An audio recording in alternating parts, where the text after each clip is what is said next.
মানুষ তা হতে দেবে না, জনগণ আপনাদের আশা পূরণ হতে দেবে না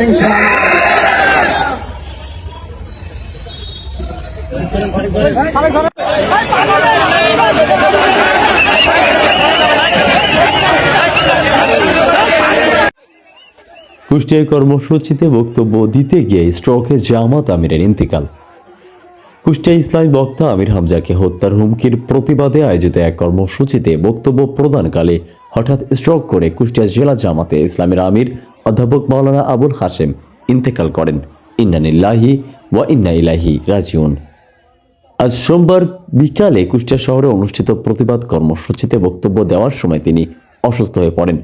উপস্থিত নেতাকর্মীরা দ্রুত তাকে উদ্ধার করে নিকটস্থ হাসপাতালে নেওয়ার চেষ্টা করলে পথে তার শারীরিক অবস্থার অবনতি ঘটে। পরে চিকিৎসকেরা তাকে মৃত ঘোষণা করেন। তার আকস্মিক ইন্তেকালে জামাতে ইসলামী সহ বিভিন্ন রাজনৈতিক ও সামাজিক মহলে গভীর শোকের ছায়া নেমে এসেছে। নেতাকর্মীরা এই ঘটনাকে অপূরণীয় ক্ষতি হিসাবে উল্লেখ করে মরহুমের রুহের মাগফিরাত কামনা করেন এবং শোক সন্তপ্ত পরিবারের প্রতি গভীর সমবেদনা জানান। শেখ আলী আকবর, গাংচিল টিভি, ডেস্ক রিপোর্ট।